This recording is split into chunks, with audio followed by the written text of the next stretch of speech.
బెంగళూరు వద్ద జరిగిన ఒక కారు ప్రమాదం మీకు ఇవాళ ప్రపంచ స్థాయిలో మాట్లాడడం ఏంటండి. కర్ణాటక వద్ద మీకు బెంగళూరు వద్ద జరిగిన ఒక యాక్సిడెంట్ ఎందుకు ప్రపంచ స్థాయిలో ఇవాళ మాట్లాడుతున్నారు అంటే, మీకు ఇందులో ఇన్వాల్వ్ అయిన వోల్వో కార్ అంటే ఈ ప్రపంచంలో ద సేఫెస్ట్ కార్ అని మాట్లాడారు అనుకోండి. వోల్వో కంపెనీకి సంబంధించిన ఈ కారు గురించి మాట్లాడతారు. మీకు ఈ డేటా ఎంత విచిత్రంగా ఉందంటే, ఇప్పటి వరకు కూడా అంటే ఈ కార్ని రిలీజ్ చేసిన తరువాత యావత్ ప్రపంచంలో బిలో 10 యాక్సిడెంట్స్ అండి. వోల్వో కార్ ఇన్వాల్వ్ అయిన యాక్సిడెంట్స్ బిలో 10. సో ఇందులో మీకు ఇంజురీస్ అన్నప్పుడు ఒకే ఒక సందర్భంలో మాత్రమే జరిగింది, మరణాలు లేవు. కానీ ఇవాళ భారతదేశం యొక్క ప్రతిష్టాన అనుకోవాలి. ఈ వోల్వో కార్ని నడుపుతున్న చంద్రం యోగోపాల్ 48 ఏళ్ళు. ఈయన ఒక సాఫ్ట్వేర్ కంపెనీకి సంబంధించిన CEO. ఇతను తన ఫ్యామిలీతో అంటే గౌరవ్ బాయ్ ఆయన భార్య, అలాగే పిల్లాడు, పాప, మళ్ళీ వాళ్ళ కుటుంబ సభ్యులు ఇంకొక ఇద్దరు. సో వీళ్ళు వెళుతున్న ఈ వోల్వో కార్ ఇలా యాక్సిడెంట్కి గురి అవ్వడము, కారులో ఉండే 6 కూడా మరణించడం. అంటే ప్రపంచంలో వోల్వో కార్ నడుపుతూ, అంటే ఈ పర్టిక్యులర్ బ్రాండ్ అండి, ఈ కార్ని నడుపుతూ for the first time in the world మీకు ఇలా మరణాలు 6 కూడా మరణించారు. అంటే చాలా చాలా బాధాకరమైన విషయము. కానీ మీకు ఈ safety measure of the car చూసారు అనుకోండి, ఇప్పుడు ఇదే చాలా పెద్ద కాంట్రవర్సీగా ఉంది. సో వోల్వో అధికారులు కర్ణాటక రావడము, అసలు ఈ యాక్సిడెంట్ ఎలా జరిగింది, మా యొక్క సేఫ్టీ మెజర్స్ ఇంకా కూడా ఎలా పెంచుకోవాలి. ఇప్పుడు చూడండి, మీకు ఆంధ్రప్రదేశ్ యొక్క మంత్రి మీకు పి నారాయణ అంటారు, వాళ్ళ కుమారుడు నిషిత్ అని అంటారు, 22 ఏళ్ళు. సో ఇతను హైదరాబాదులో ఒక మెట్రో రైల్ పిల్లర్ను వెళ్ళి గుద్దాడు అబ్బాయి. అంటే ఒక sports utility vehicle Mercedes Benz వాళ్ళకి సంబంధించిన కారు ఇది. దీన్నే మెర్సిడీస్ G63 అంటారు. మీకు ఏకంగా 4 కోట్ల రూపాయలు ఉంటుంది దీని ఖరీదు. సో ఈ అబ్బాయి నేరుగా వెళ్ళి ఒక మెట్రో పిల్లర్ని వెళ్ళి గుద్దాడు. సో గుద్ది అక్కడికక్కడ ఇతని యొక్క మిత్రుడు మీకు రాజా రవివర్మ అంటారు, అతను కూడా, ఇద్దరు అక్కడికక్కడే మరణించారు.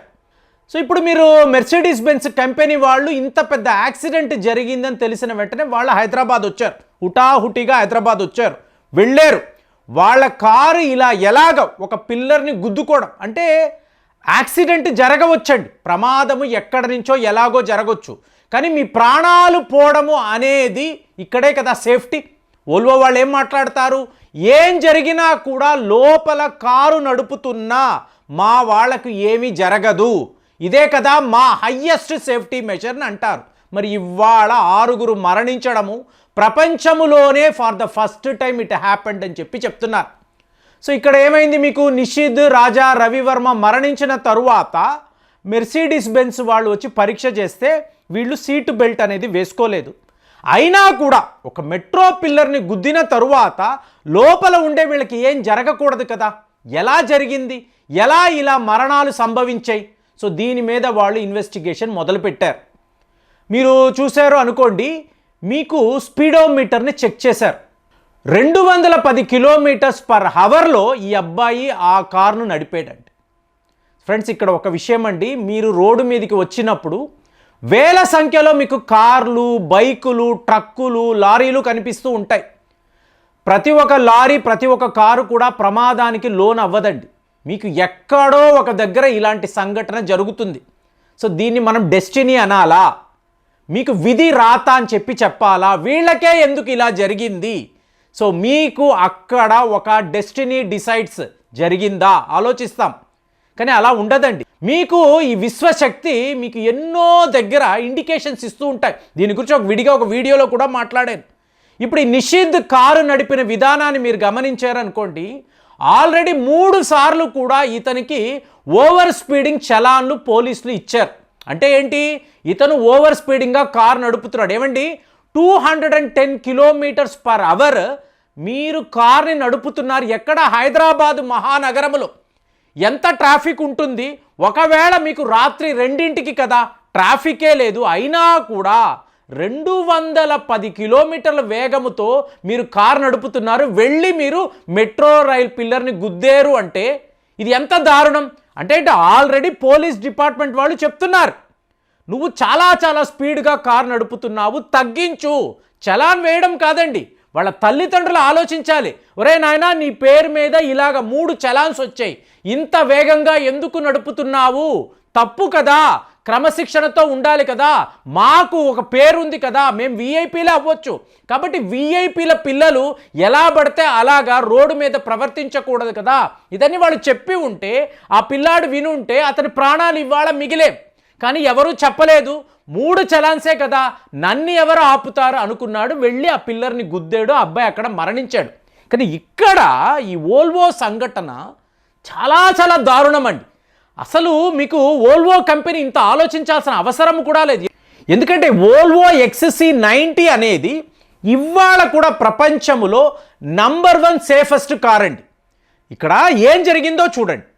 మీకు వీళ్ళు ఈ 6గురు కూడా కర్ణాటక నుంచి బయలుదేరి మహారాష్ట్ర వైపు వెళ్తున్నారు, NH48. సో ఒక సందర్భంలో వీళ్ళు చూసింది ఏంటంటే, ఎదురుగుండా పెద్ద ట్రక్కులు, మీకు అక్కడ హయ్యెస్ట్ ట్రాఫిక్ ఉంటుంది, మీకు ఈ ట్రాన్స్పోర్ట్ వెహికల్స్ విపరీతంగా మీరు చూడొచ్చు. ఎవరైనా హైదరాబాద్ నుంచి ముంబై దాకా మీరు ఇలా బస్సు ట్రావెల్ చేశారు అనుకోండి, అప్పుడు మీకు తెలుస్తుంది, ఓహో ఇలా ఉంటుందా ఈ రోడ్ అని.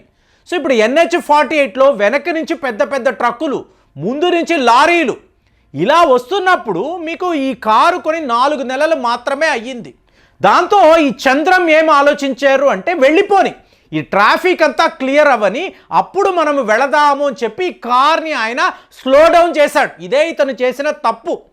కానీ మీకు ఏమైపోయింది, ఇంకొక వైపు నుంచి మీకు ఈ ట్రక్ ఎంత 10 టన్నుల నుంచి 26 టన్నుల బరువు మీకు మోస్తూ వస్తుంది.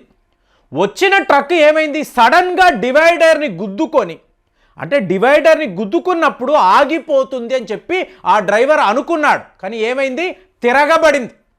సో తిరగబడిన ఈ ట్రక్ ఏమైంది, నేరుగా పక్కనే ఉండే ఈ వోల్వో కారు పైన, అంటే ఈ వోల్వో కారు యొక్క డ్రైవింగ్ అనండి, లోపల ఉండే సేఫ్టీ మెజర్స్ ఎక్కడా కూడా మీరు తప్పు పట్టలేరు. కానీ వాళ్ళ ఫేట్ ఎంత దారుణంగా ఉంది అంటే, ఆ మొత్తం ట్రక్ వెయిట్ అంతా నేరుగా ఈ కారు మీద వచ్చి పడడము, అడుగున ఉండే ఆ కారు క్రష్ అయిపోయి నలిగిపోవడం, టోటల్గా నలిగిపోవడంతో ఈ 6గురు తప్పించుకునే అవకాశమే లేదు. కానీ ఇవాళ వోల్వో యొక్క అధికారులు ఏం మాట్లాడుతున్నారు అంటే, మాది టోటల్గా కార్బన్ ఫైబర్తో మేము తయారు చేస్తాం, కార్బన్ ఫైబర్తో తయారయ్యే కార్ అండి ఇది. మీకు 500 కిలోల వెయిట్ వచ్చి దాని మీద పడినా కూడా కారు చెక్కు చెదరదు. కానీ ఇక్కడ ఏమైంది, ఏకంగా 26 టన్నుల వెయిట్ వచ్చి మీ కారు మీద పడినప్పుడు లోపల ఉన్న వాళ్ళ నలిగిపోయారండి. కాబట్టి 6గురిని కూడా ఎవరు కాపాడలేకపోయారు. కానీ ఇవాళ వోల్వో యొక్క సేఫ్టీ గురించి అందరూ మాట్లాడుతున్నారు. వాళ్ళ ప్రపంచ స్థాయిలో ఆటోమొబైల్ ఇండస్ట్రీలో ఉన్న వాళ్ళందరూ కూడా, అంటే మీకు లగ్జరీ కార్ల గురించి మాట్లాడే వాళ్ళందరూ కూడా ఈ కారు గురించి, ఈ సంఘటన గురించే మాట్లాడుతున్నారు. మరి ఈ వార్తలు మీరు చూసారా?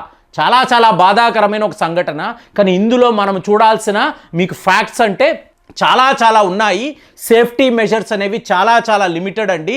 మన టైము, మనము గమనిస్తున్న తీరు, రోడ్డు మీదకి వచ్చాక మన డ్రైవింగ్ ఏంటి, ఇదంతా కూడా జాగ్రత్తగా చూసుకోవాలి. మరి దీని మీద అసలు మీ అభిప్రాయాలు ఎలా ఉన్నాయి ఒక్కసారి తెలియజేయండి. మళ్ళీ వచ్చే వీడియోలో కలుద్దాం. జై హింద్.